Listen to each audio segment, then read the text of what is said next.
มาแหมแล้วรายการเสียงธรรมจากเนนน้อยสังเรือจากวัดประแดง ทั้งนี้โดยการนำของท่านพระครูโคสิทธิ์ปริยัติยพรเจ้าวัดประแดงเจ้าคณะตำบลสุเทพเขตหนึ่งเป็นประจำทุกวันพุธจาก 10 โมงจนถึง 11 โมงโดยประมาณธรรมภาพสัมมเนรสมพงษ์นั่งจัดรายการอยู่ที่วัดประแดงส่งเสียงมายังสถานีวิทยุFM 104.5ของวัดไฟหินสถานีเพื่อพุทธศาสนาสถานีเพื่อเผยแผ่นำธรรมคำสอนองค์พระสัมมาสัมพุทธเจ้าทุกวันทุกเวลาพอมีวันหยุด มีบัณฑิตนักปราชญ์หลายผู้หลายท่านด้วยกันสับเปลี่ยนหมุนเวียนกันเอาความบันเทิงเอาความรู้เอาธรรมะมาอุ้มพระจ่าญาติโยมฟังนักหนาประป้านตลอด24 ชั่วโมงมันงันสันเดาก็มีทุกรสชาติควบคุมสถานีโดยท่านพระครูสมุวิศวัตรวรกิจโจในสถานีและเจ้าอธิการผู้เปี่ยมไปด้วยความเมตตาโดยเฉพาะกับตัวธรรมภาพสมณเณรสมพงษ์ในความเมตตาธรรมภาพร้ายอันหลายอย่างและศรัทธาญาติโยมทั้งหลายตัวทุกวันจาก 4 โมงจนถึง 2 ทุ่มธรรมาจะแล้วเทปที่บันทึกไว้เปิดส่งไปให้ญาติโยมทั้งหลายได้ฟังตั้งแต่ Messenger Facebook YouTube ไลน์เฉพาะไลน์ที่เป็นกลุ่มกันในเพื่อนกัน200 กว่า Facebook ก็เหมือนกันแล้วก็ YouTube เนี่ยไปทั่วโลกนี่ก็หลายวันเป็นเดือนที่ไปได้อู้กับท่านพระครูปริยัติยานุศาสตร์ซึ่งเปิ้นไปเผยแพร่พุทธศาสนาอยู่ที่ไอร์แลนด์ใต้วัดพระสิงห์ UK สาขาของเปิ้นหมดหลายเดือนเป็นเดือนไม่ได้ไปได้ออนไลน์ไม่ได้อู้กันเพียงแต่ตักกันใน Facebook เพราะมีเหตุผลนั่นก็คืออากาศบ้านเฮามันร้อนอยากจำตรงไหนของเปิ้นมันหนาวมันเย็น-3 -4 องศาสภาพแวดอากาศเหมือนกันที่บ้านเรานี่ก็เหมือนกันร้อนญาติโยมทั้งหลายอยู่ไหนกินไหนพ่อก็บ่ได้ฝนก็ตกแต่ตกน้อยเดียวมาตกว่านักนอกแผ่นดินหลายตามธรรมดาสังเกตพอตั้งแต่วัน8 ปีตามวันอ่อนเดียวขึ้นโดยสุเทพนักหนาปะป้านฝนตกตัวอย่างตัวก็มีนิดหน่อยเปิ้นเข้าใส่ขันดอกอินทิกินที่วัดยีดีหลวงตามลำดับตรวจตกตรวจวันตรวจคืนเป็นแจ๊ะแม่กันมาตกนิดเดียวหน่อยเพื่อเป็นพิธีอากาศมันริบริดโดยเฉพาะสภาพอากาศบนห้องนักวิทยาศาสตร์บนห้องอันนี้เยอะนะเพราะฉะนั้นอากาศมันเปลี่ยนแปลงปิ้นจะลิ้นไปหลายอย่างที่ทำให้เดือดร้อนกันท่านชมทั้งหลายตมาได้ได้จางในเรื่องของบทกลอนก็มาขยายใจความญาติโยมยังไม่จบเรื่องบทความที่ว่าถ้าโลกนี้มีธรรมประจำที่เหมือนทำดีจะไม่ดีมีที่ไหนมีสุขบ้างทุกบ้างจังประไรเป็นวิจัยของมนุษย์ปุถุชนยังขยายใจความญาติโยมฟังมาจบเรื่องเดียวต้องมาต่อกันในวันนี้ตมาได้ได้จ่ากับบาจันหลายอันหลายอย่างเพราะฉะนั้นญาติโยมทั้งหลายคนเฮาแก่ลงทุกวันนั่นก็แสดงว่าเวลาเฮาเหลือน้อย เดือดน้อยคนไปทุกทีทุกวินาทีทุกลมหายใจมันมีอย่างดีเท่ากับว่าเขาต้องทำดีเขาต้องทำดีคิดดีทำดีพูดดีคิดดีทำดีพูดดีบางคนบนอู้บนถามบนว่าศาสนาประจำเป็นคำถามอย่าจมตั้งไหนนี่เป็นว่านะคำถามศาสนาประจำเป็นศาสนาที่เขาเคยได้อู้ได้จากกันได้โหกันมักจะอู้กันว่าเขาบ่สนใจศาสนาเขาบ่ต้องมีศาสนาก็ได้เพราะเขาไม่ได้ทำชั่วอย่างไม่ได้ทำให้เดือดร้อนฟังแบบนี้แล้ว ญาติโยมคงไม่สบายใจหลายคนก็ไม่สบายใจในความหันเกี่ยวกับพระพุทธศาสนาแบบนั้นขึ้นมาอยากของความเห็นของคนเดินทางด้วยก่อนอื่น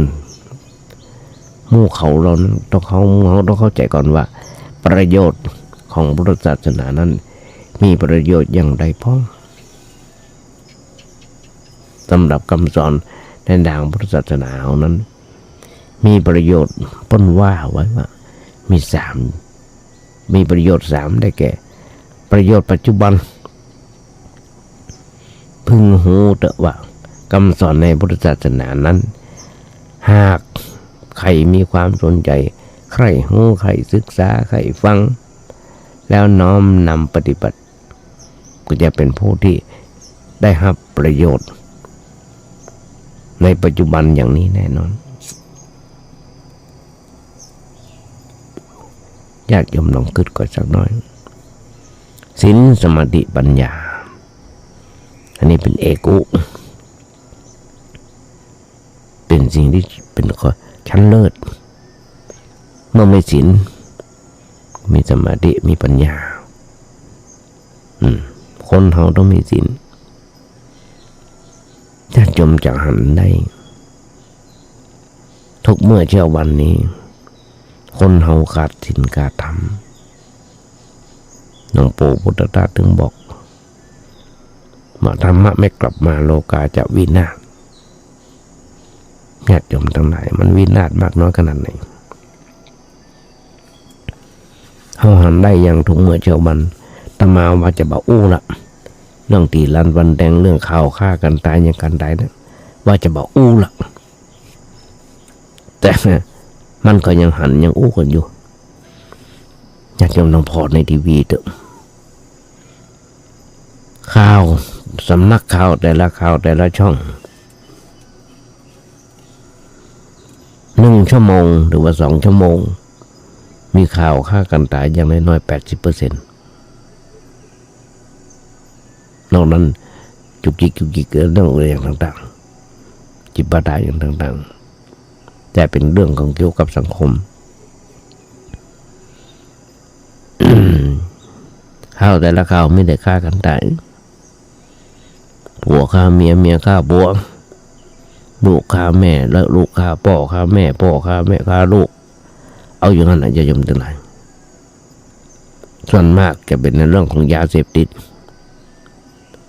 เนี่ยยมไปหันก่อนรองลงมาก็คือเรื่องผัวเรื่องเมียบ้านเล็กบ้านน้อย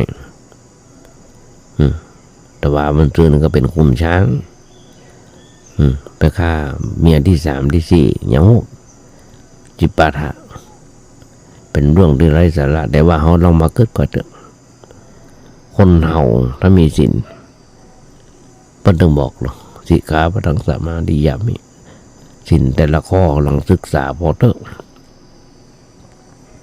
เอาบ่ฆ่าสัตว์ตัดชีวิตเขาก็อยู่ได้สุข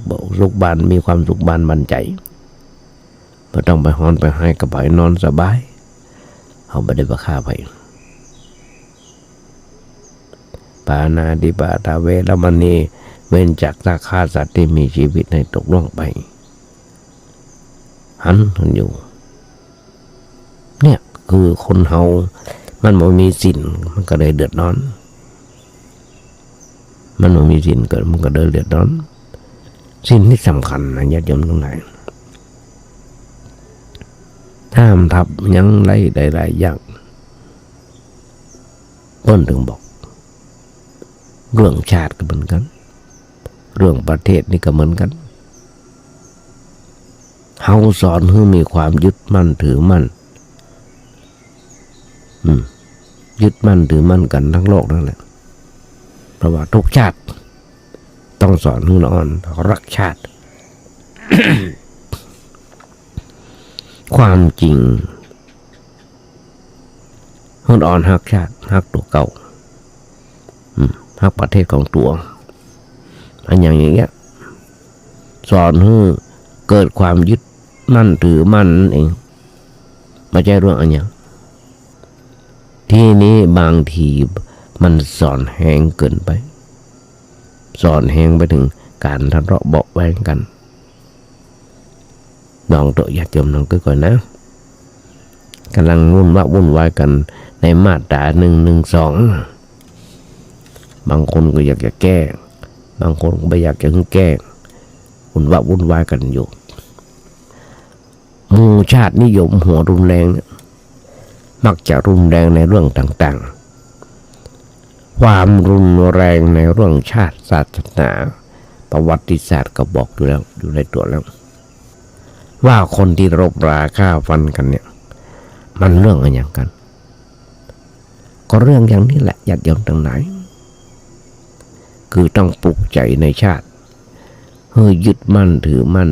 ในชาติยึดมั่นในประเทศในอาญาของตัวเนี่ยหมู่คอมมิวนิสต์ก็สอนให้ยึดมั่นถือมั่นคอมมิวนิสต์จนกระทั่งว่าตัวตายไม่ยอมเปลี่ยนแปลงไม่ยอมตายโดยลัทธินั้นนั่นก็คือสอนให้ยึดมั่นถือมั่นเป็นอุปทานชนิดหนึ่งเหมือนกันแต่ว่าหมู่คอมมิวนิสต์ชอบติเตียนศาสนาถ้าว่าศาสนาเป็นยาเสพติดคือโทษไอ้ความจริงตัวนั่นเองเป็นลัทธิที่โทษรุนแรงโทษรุนแรงที่สุดด้วยญาติโยมทั้งหลายลัทธิต่างๆประเดประดังเข้ามาในประเทศไทยของเราช่วงจิตกาอย่างต่างๆหมดเนี่ยโอ้หนักกับอะไร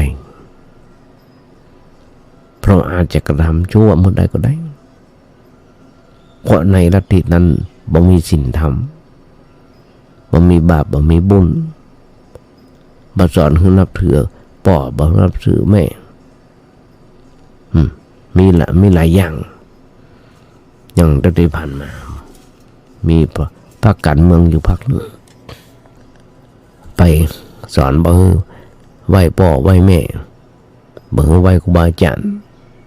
สอนให้บูชาลัทธิแต่ว่าสอนให้บูชาลัทธิหัวเมืองนอกผู้นำนี้หรือบูชาคนต้นคิดหัวหน้าในลัทธินั้นเป็นชีวิตจิตใจ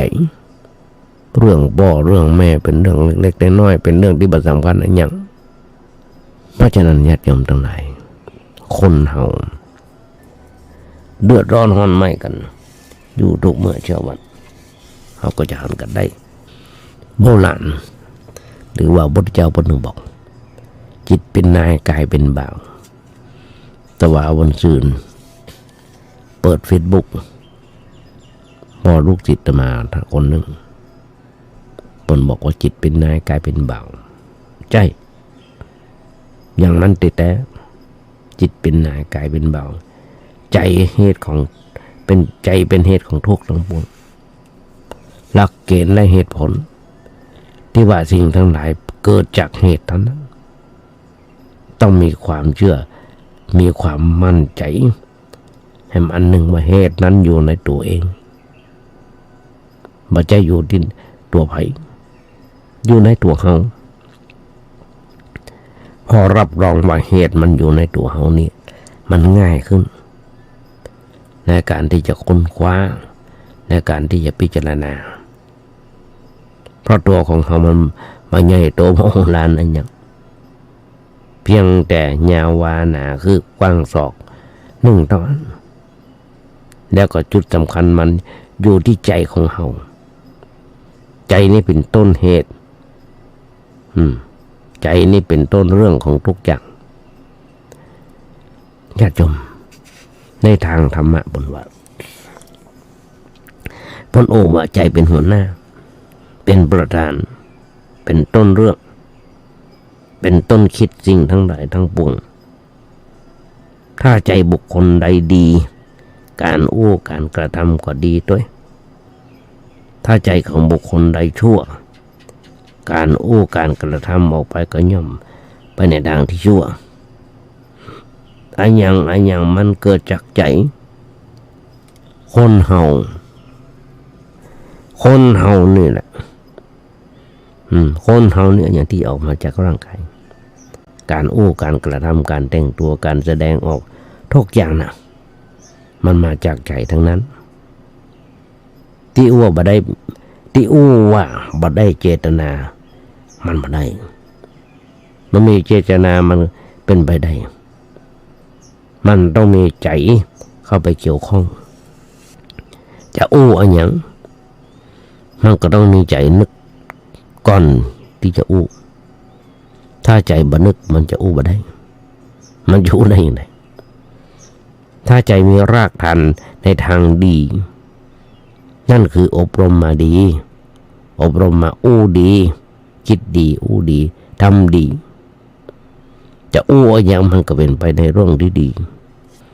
บ่มีเรื่องเสียหายแต่ถ้าพื้นฐานทางจิตใจบ่ดีอบรมมาบ่ดีคิดบ่ดีการออกมาก็เป็นเรื่องบ่ดีเรื่องบ่ดีก็เป็นการทำลายตัวเก่าทำให้เสียหายปอหน้ากันมาได้ก็ฆ่ากันได้นะประเด็นนี้ตัวอายุน้อยไปติ๊กตีลันฟันแทงมีดฟันกันยิงกันตายหันถึงวันหยัดดมตรงไหนคนไทยเฮาว่าปลาหมอตายเพราะปากที่ว่าปลาหมอตายเพราะปากนั้นบ่ได้หมายความว่าปลาหมอนะบ่ใช่แต่ถ้าปลาหมอไปกินเบ็ดเขาคนไปตกเบ็ดจอมเบ็ด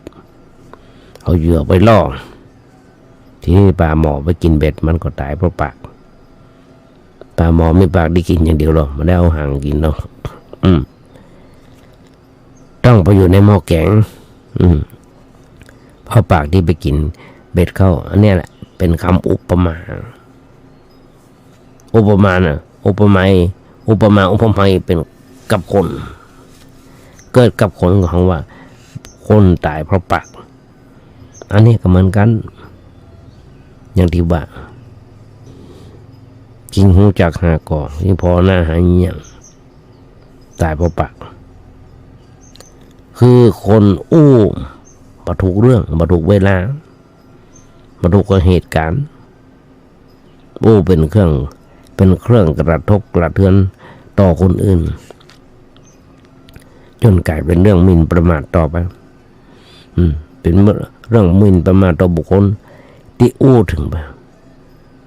อย่างเมื่อกี้วันมีเรื่องไม่เล่าแจ้งความ13-14คดีในฐานะหมิ่นประมาทอย่างนี้มันก็เป็นเรื่องมาจากจิตใจวางแผนว่าจะคิดจะอย่างนั้นแล้วก็ออกไปมาออกไปแล้วมันผิดมาออกไปมันก็ผิดถึงขั้นเกิดความเสียหาย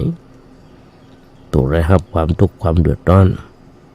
กับประธานมันอยู่ที่ใจบดีถึงอย่างอันนี่เป็นคนมีการศึกษาญาติโยมทั้งหลายมีความรู้ห้องกันว่าเป็นปัญญาชนด้วย เป็นปัญญาชนตัวแล้ว แต่ว่าเป็นปัญญาชนในด้านวิชาการมันก็มาแน่นอนเสมอไป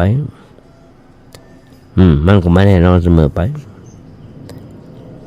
เพราะปัญญาชนทางวิชาการอาจจะมาเป็นปัญญาชนในด้านธรรมะปัญญาชนในด้านธรรมะก็แบบมันจะเรียกก็ได้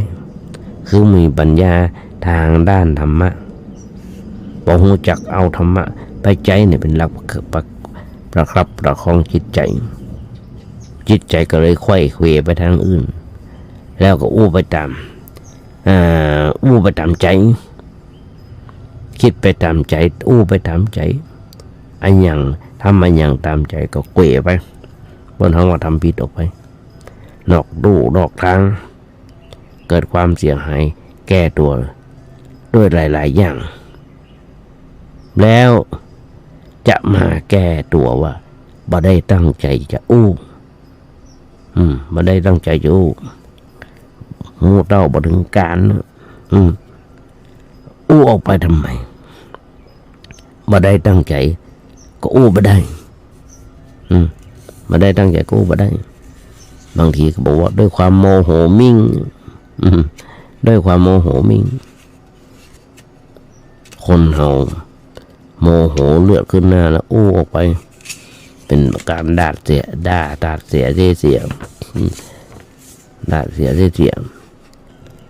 ยอมรับว่าเหตุทั้งปวงเกิดจากตัวเฮาว่าโดยเนื้อแท้ของเรื่องนั่นก็คือต้องมีเจตนาคือมีใจเข้าไปเกี่ยวข้อง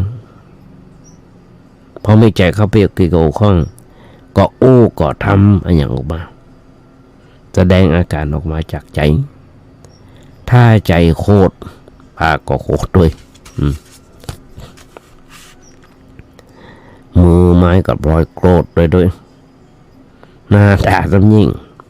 โคตรไปด้วยนางงออย่างปาก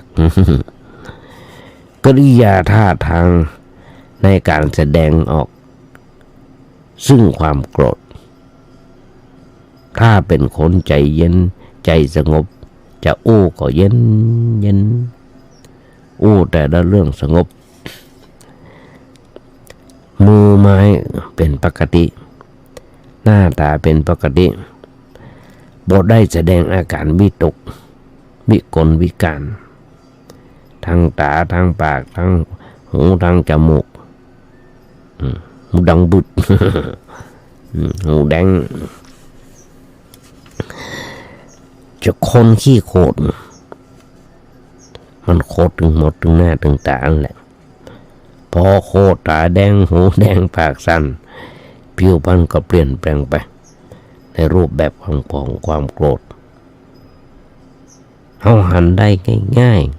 ๆว่าไผ่โคตรเนี่ยหน้าตาเปลี่ยนแปลงเป็นยักษ์เป็นมารขึ้นมาทันทีเปิ้นถึงบอกดูหนังดูละครนะย้อนดูหนังละครไทยเขามีทุกช่อง5ช่อง7ช่อง3ช่องอมรินทร์โอ้มีเขาพอเปิ้นของละครพีเดียด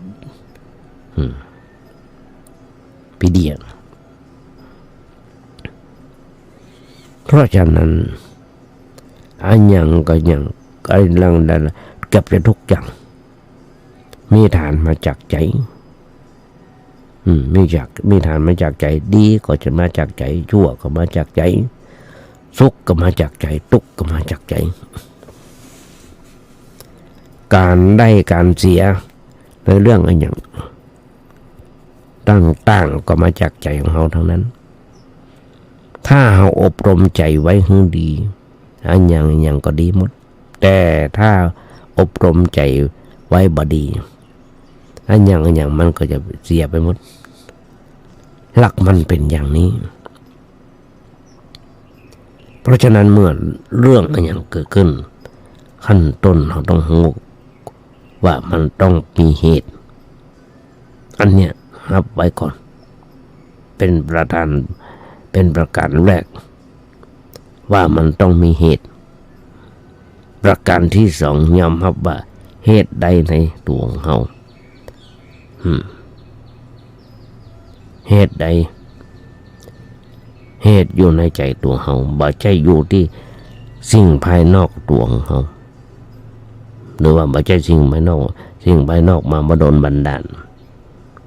ให้เฮาเป็นอย่างนั้นเป็นอย่างนี้อย่าคิดไปว่าสิ่งหนึ่งสิ่งใดทำให้เฮาเป็น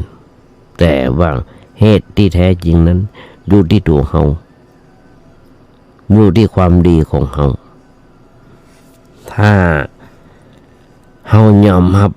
หลักสองอย่างนี้ในเรื่องการแก้ปัญหาก็คือยอมรับว่าสิ่งทั้งหลายต้องมีเหตุสองต้องยอมรับว่าเหตุอยู่ในตัวเฮาบ่มีสิ่งภายนอกเข้ามาเกี่ยวข้องเฮาก็คิดเป็นเฮาก็คิดแก้ปัญหาได้ง่ายคือพอที่ตัวพิจารณาที่ตัวพอเข้าข้างเข้าไปในตัวอย่ามองข้างนอกมองข้างในที่ความคิดที่การที่การกระทำบางหนึ่งบอกปิดปากปิดตาเนี่ยเสียบ้างจะนั่งได้นั่งนอนสบายบางหนึ่งบอกมองที่ตัวเก่ามองที่เฮาเข้าไปเกี่ยวข้องอะไรอย่างกับไผแล้วอย่าไปโทษไผต้องโทษตัวเก่าต้องโทษตัวเก่าเรายังอู้กันง่ายๆคือดับทุกข์ที่เหตุดับทุกข์ที่เหตุเมื่อมันเกิดถ้าบัดดับมันเกิดทุกข์ถ้าบัดดับมันเกิดทุกข์พระพุทธเจ้าสอนให้เฮาโทษตัวเก่าพระพุทธเจ้าสอนให้เฮาโทษตัวเก่าให้เฮาตักเตือนตัวเก่าให้แก้ไขตัวเก่าให้ค้นหาสาเหตุของเรื่อง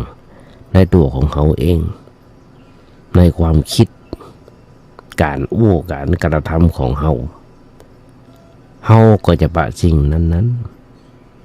เมื่อปะแล้วก็จัดการกับแก้ไขกับมันต่อไปมีเรื่องที่ห้องกันมากต้องแก้ไขมันต้องแก้กันไปในเรื่องในรูปอย่างนั้น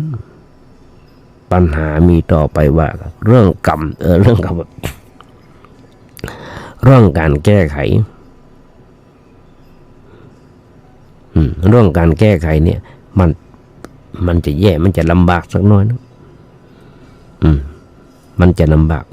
อยู่เหมือนกันเพราะว่าคนเฮานี่เป็นประเภท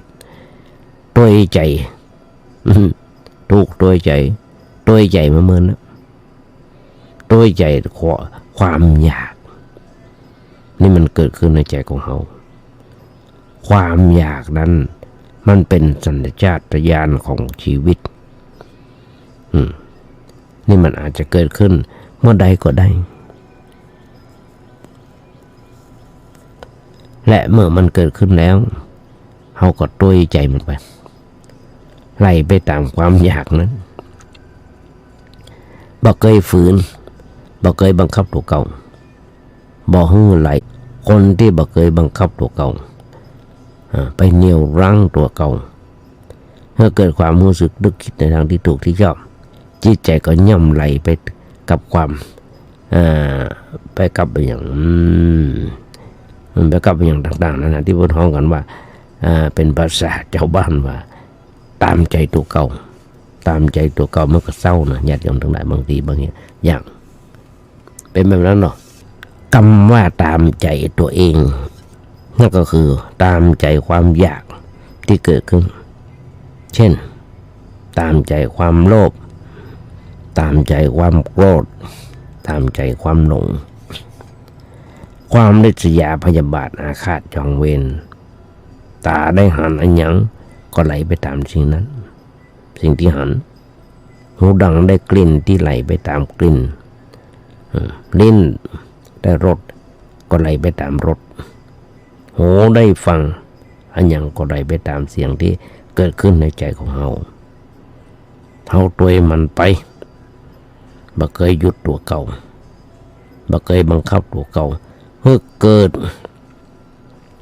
ความสำนึกรู้สึกผิดชอบชั่วดีครั้งนึงเปิ้นมันเล่ามันมาฟังโยมเปิ้นมานมัสการ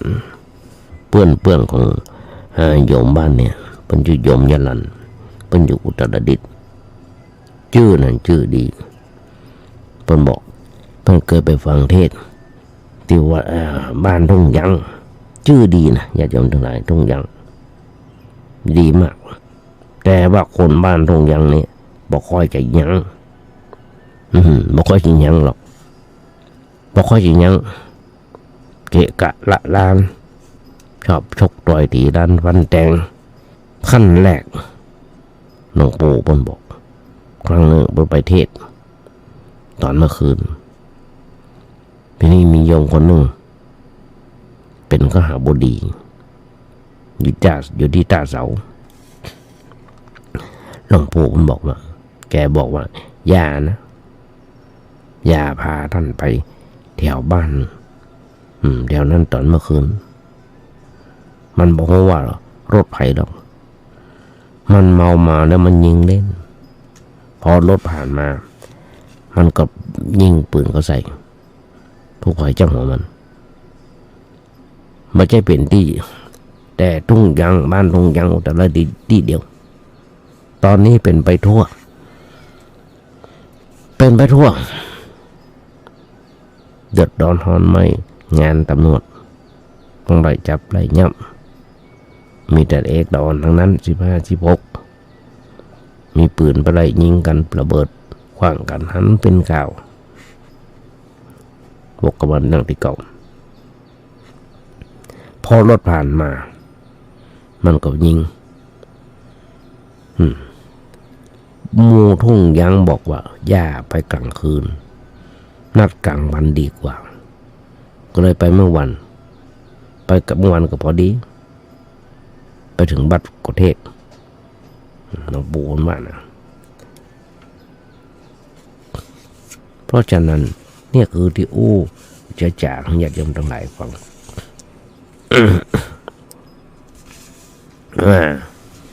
เลยมาคนเฮามาได้ค่อยยับยั้งชั่งใจอันนี้เป็นภาษาไทย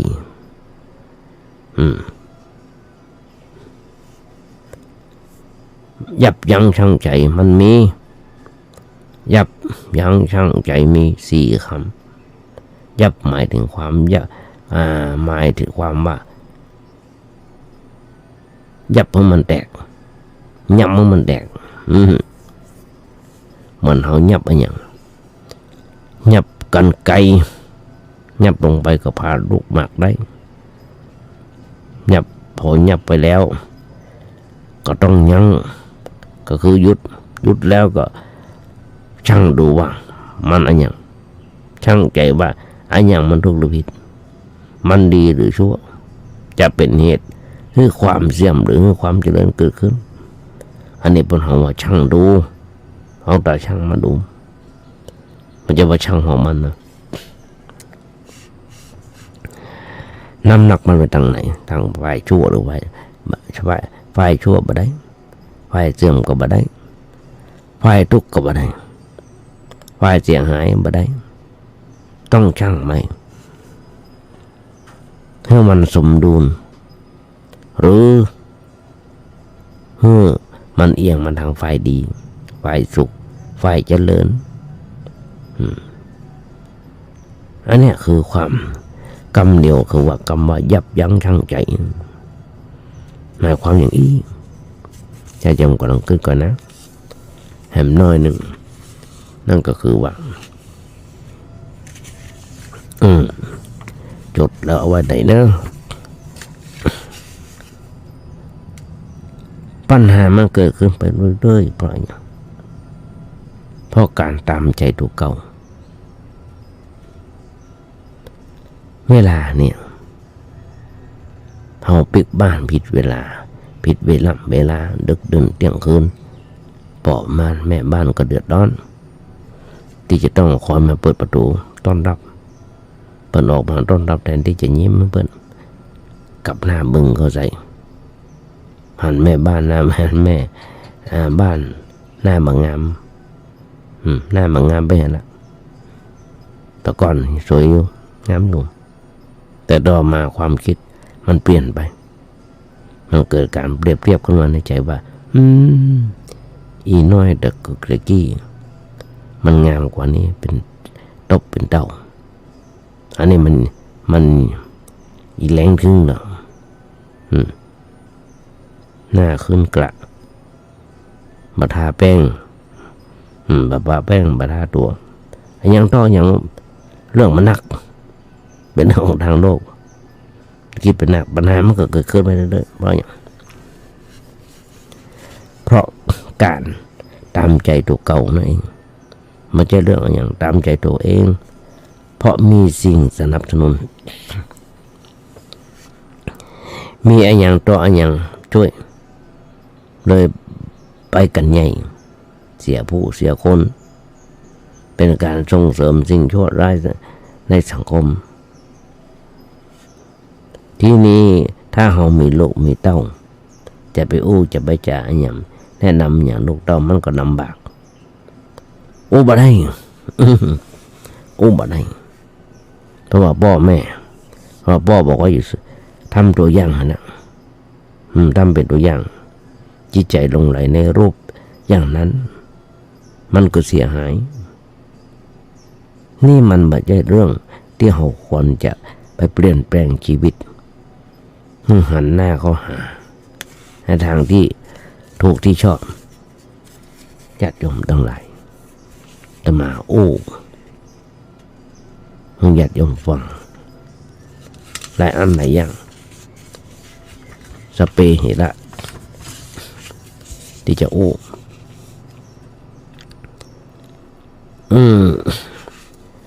ความทุกข์ของโลกก็มีบางทีนะ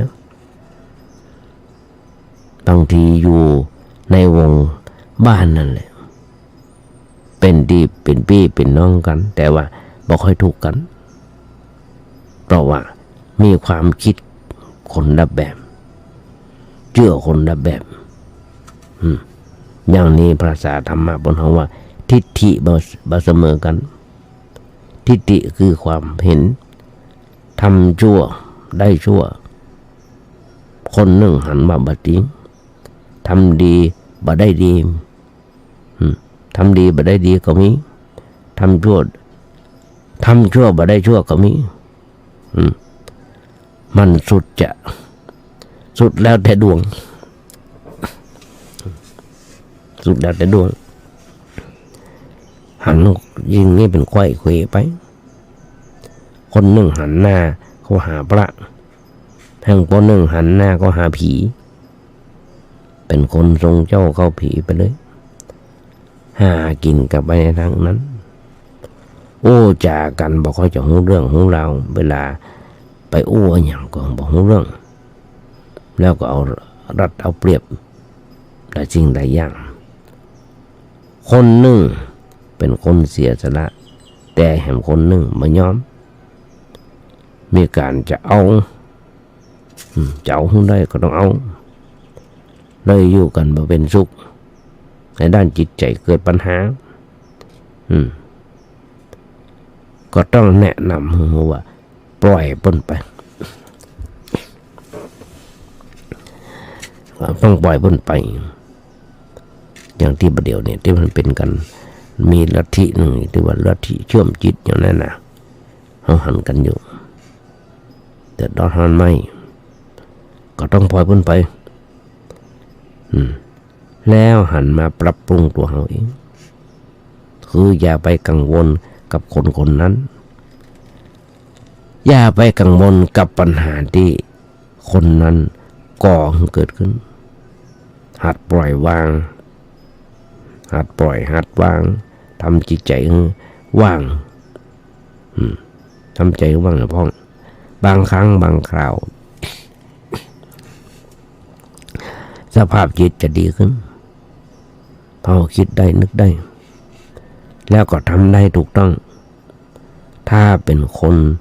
เคยมาวัดเคยไปวัดเคยฟังธรรม ก็พอจะช่วยได้เหมือนกันญาติโยมทั้งหลายธรรมะของพระพุทธเจ้านั้นแจกฟรีไม่ต้องเสียสตุ้มสตังค์อะไรอย่างอาตมาคนหนึ่งแจกธรรมะของญาติโยมมานี่30 กว่าปีพระพุทธเจ้าแจกมา 2,500 กว่าปีมันเคยคิดสตังค์อยู่ดีว่าไพ่จะหับเอาไปได้เท่าใดญาติโยมทั้งหลายพระสงฆ์องค์เจ้าบัณฑิตนักปราชญ์เปิ้นปรุงอาหารแล้ววางสองหน้าญาติโยมจะกินก็กินมากินก็แล้วไปธรรมะเหมือนกันญาติโยมทั้งหลายญาติโยมฟังครูบาอาจารย์ฟังธรรมะอันใดก็จังที่มันถูกกับจิตจริยาของเราก็หับไปพิจารณาอันใดมันมาดูกับจิตจริยาของเรากับขว้างเนี่ยมาขว้างวัดที่วัดประแดงนี่ก็ได้มาคือนึงในน้อยนี่ก็ได้แต่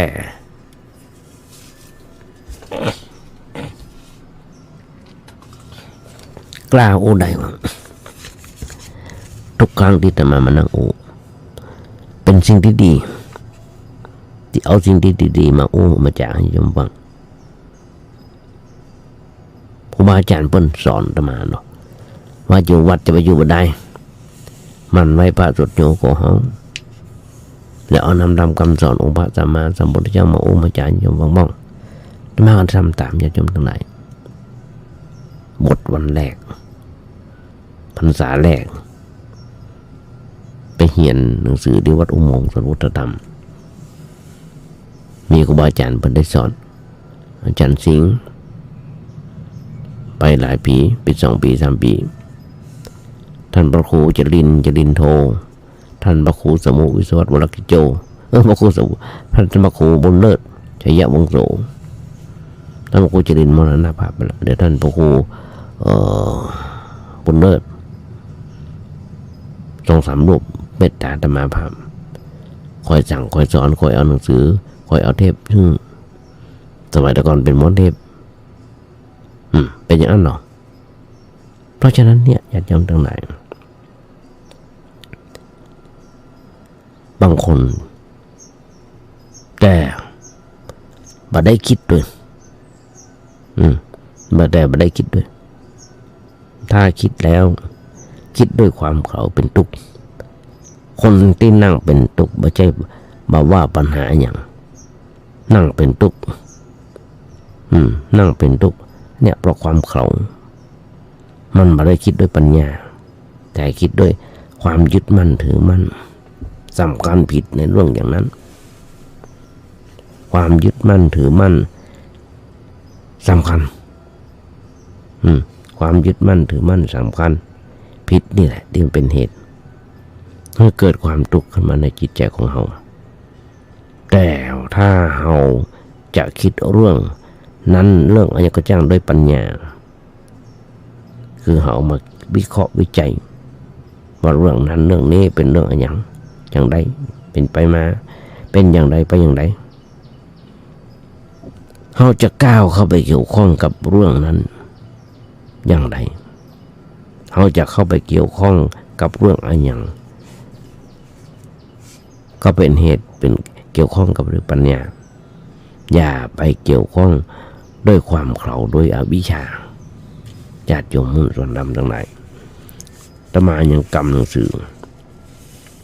เล่ม 1เป็นประจำหน้าปกผมบอกว่าสัพพะทานังชินาติหน้าปกผมจะบอกว่าสุขหรือทุกข์อยู่ที่เฮาคิดสุขหรือทุกข์อยู่ที่เฮาคิดอันนี้เป็นหนังสือที่ดีแต่มาอ่านเป็นประจำกำไว้อยู่เป็นประจำ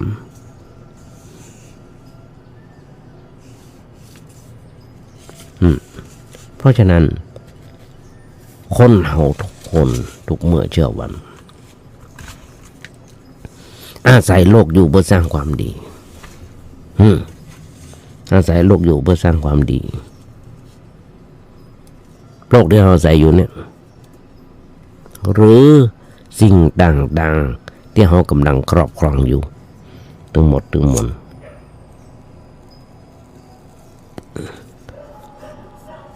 ล้วนแต่เป็นของโลกโดยแท้จริงทั้งสิ้นแต่เพราะขาดความเข้าใจต่อความเป็นจริงของชีวิตเลยหลงยึดติดยึดถือกันว่าสิ่งนั้นสิ่งนี้เป็นของเฮาอันนั้นก็เมียเฮาอันนี้ก็ผัวเฮาอันนั้นก็ลูกเฮาส่วนตัวเฮาแต่ยังบ่มีมันก็ยังมีแล้วจะมีสิ่งต่างๆหรือลูกเมียมาแต่ที่ไหนคล้ายๆกับว่าเฮาจุตัวเก่าเมื่อเฮาจุเฮาดอกตัวเก่าหลงขี้ตูยึดเอาสิ่งต่างๆที่เป็นของโลกมาโอบมากอดไว้เป็นของตัวอันนั้นนั่นคือย่อมต้องถูกลงโทษคือได้รับความทุกข์ความทรมานเป็นผลตอบแทนภายโอบกอดไว้นักเท่าใดเขาคนนั้นย่อมได้รับความทุกข์ทรมานมากตอนคนที่ฉลาดเปิ้นจะคิดแต่เพียงว่าเขาเกิดมาในโลกนี้หอบเอามาเพียงความเปล่าเปล่าตอนมาอาศัยโลกอยู่เพื่อสร้างความดีสิ่งต่างๆที่โลกมีอยู่ทุกคนเขาขอหยิบยืมใจก่อนเท่าที่จำเป็นเมื่อยังมีชีวิตอยู่รอดปลอดภัยและจะขอใจสิ่งต่างๆของโลกอย่างทนุถนอมระมัดระวังใจอย่างพอดีบะสะสมบะกักตุนเมื่อเศรษฐกิจของการเกิดมาเพื่อสร้างความดีแล้วจะยกสิ่งต่างๆที่หยิบยืมมาคืนปิกหูโลกทั้งหมดเฮาฝึกหากเฮาฝึกคิดให้เป็นคิดให้ได้ให้มีสาระอย่างไรก็สามารถปลดเรื่องความทุกข์ต่างๆที่มีให้เบาบางลงไปหรือหมดสิ้นลงไปได้ทุกเมื่อเช้าวันโลกถ้าธรรมะไม่กลับมาโลกาจะวินาศต่างประเทศเริ่มลบราค่าฟันกันตายกันเป็นพันเป็นหมื่นเป็นแสนนะเกิดวิกฤตอย่างต่างประเทศดูไบประเทศดูไบฝนตกน้ำน้ำท่วมบ้านเมืองเสียหายซึ่งไม่เคยเป็นมา 4-50 ปีบางที่บางแห่งเป็นแบบนั้นอันที่แรงก็แรงอันที่น้ำท่วมก็น้ำท่วม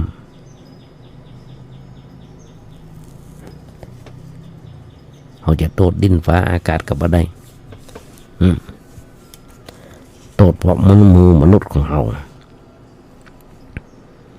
ตอนนี้ไปลองมาปรับมุมมองในคิดได้ไหมการฝึกปรับมุมมองของชีวิตใหม่เขาจะพาได้ความสุขโดยส่วนเดียวแม้จะยังดำเนินอยู่ในโลกอันร้อนระอุฮ้อนตับแตก ที่ว่าฮ้อนนะเพราะอย่างฮ้อนที่เต็มไปด้วยความทุกข์ว่านานับประการการปรับมุมมองหมายถึงการฝึกคิดต่อทุกๆสิ่งที่เกิดขึ้นญาติโยมทั้งหลายสวเพราะว่าจะเป็นสวสวกกตพรรครัฐบาลพรรคอย่างต่างๆที่กำลังเดือดร้อนตีแย่งชิงยศถาบรรดาศักดิ์อยู่ตอนนี้ลองคิดก่อนต้องปรับมุมมองคิดทำไมชีวิตขอใจให้มันเป็นสาระคิดให้เป็นคิดให้ถูกต้องเพื่อเอื้อประโยชน์ให้กับชีวิตได้เข้าสู่แก่นแท้ของชีวิตอย่าง พอมีความทุกข์ญาติโยมมันเป็นเรื่องธรรมดาของมุมมองของชีวิตของคนทั่วไป จะมีมุมมอง ที่ชอบคิดไปในทางลักษณะของการได้หรือว่าสูญเสียได้ผลประโยชน์เพียงอย่างเดียวทั้งเพื่อตัวเก่าและคนใกล้ชิดซึ่งหลายคนหลายครั้งไม่เคยคิดไปในลักษณะที่เหนือกว่าอันจะเป็นประโยชน์ให้กับชีวิตก็เลยต้องวิ่งขึ้นร้อยลงไปกับเรื่องได้มาโดยสูญเสียอยู่เสมอโดยที่บอกว่ามันสร้างความทุกข์ความทรมานให้กับเราบางทีจะหูเป็นในอยู่บ้องแต่ก็บ่สามารถดีดเอาตัวเก่าออกมาเหี่ยจากสิ่งตึงสองได้ความเคยชินต่อแนวคิดเดิมๆนั้นมันมีพลังหนักกว่าซึ่งได้ลงรากฝังแน่นอยู่ในใจมันเหมือนแต่บ่เหลือวิสัยแต่มันก็บ่เหลือวิสัยที่จะเพียรพยายามฝึกคิดฝึกพอในแง่ที่ดีที่มีประโยชน์เราต้องเผชิญทุกข์ด้วยใจที่สงบคนเราเมื่อมีปัญหาเกิดขึ้นก็เกิดการสับสนวุ่นวายจนต้องเป็นทุกข์เป็นทุกข์อย่างทุกข์ใจกับเรื่องที่เกิดขึ้นจนเกินเหตุเลยไปเป็นอันกินอันนอนไม่ให้จะยืนจะนั่งหรือจะอยู่ในอิริยาบถใดๆก็มีแต่ความร้อนรุ่มคอยวิตกกังวลจนทำมันยังบ่ถูกเพราะปัญหาบ่หันแก้ไขปัญหาบ่ได้เมื่อบอกว่าจะแก้ไขปัญหาอย่างใดก็เอาแต่ไปบนบานศาลเจ้าญาติโยมทั้งหลายเป็นแบบนั้นหรอกเดี๋ยวบอกเวลาเวลาจะหมดแล้วต้องมันมีวันจบในเรื่องของธรรมะของพระพุทธเจ้าของเราต้องมาอู้กันในวันต่อไปนะมันจบธรรมะได้ขยายใจความที่ได้อุบทกลอนว่าถ้าโลกนี้มีตามประจำที่เมื่อทำดีจะไม่ดีมีที่ไหนมีสุขบ้างทุกข์บ้างจังไรเป็นวิสัยของมนุษย์ปุถุชนวันนี้ขยายใจความให้ญาติโยมฟังได้แบบเนี้ยยังมาจบเรื่องต้องมาอู้กันในวันต่อไปต้องนำรายการนี้จากไปแล้วก่อนนำรายการนี้จากไปก็ขอเอางานบุญงานกุศล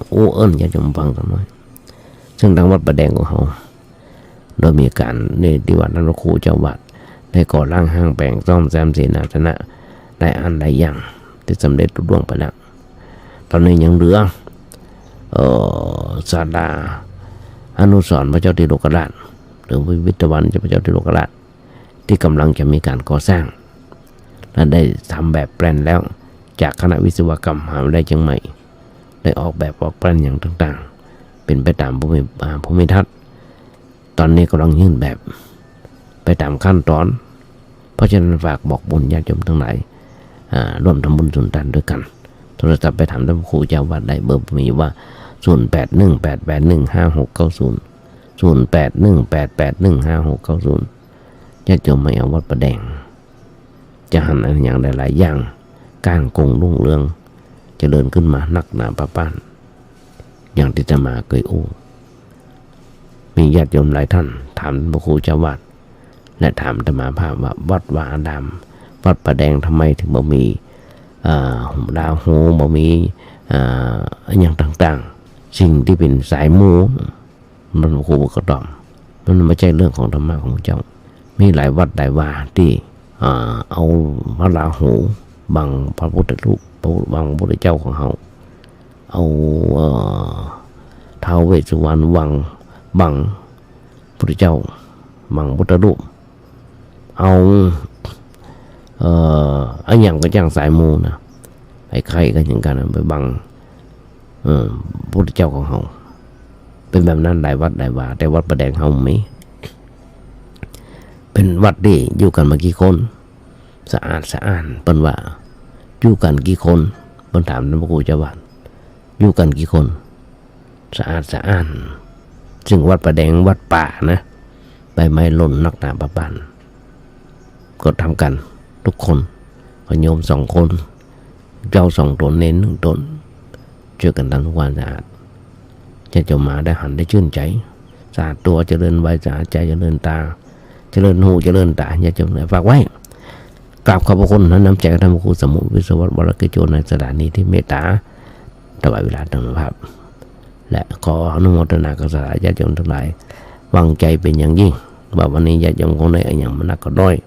ท้ายและกลับวันนี้อาจจะเป็นวันครบรอบวันเกิดลงไปคนใดคนหนึ่งขออนุโมทนาขออำนวยพรสาธุญาติโยมว่าขอมีความสุขมีความเจริญคิดสิ่งหนึ่งสิ่งใดส่งความมุ่งมั่นปรารถนาขอญาติโยมอย่าเจ็บอย่าไข้กันเลยขอเจริญพร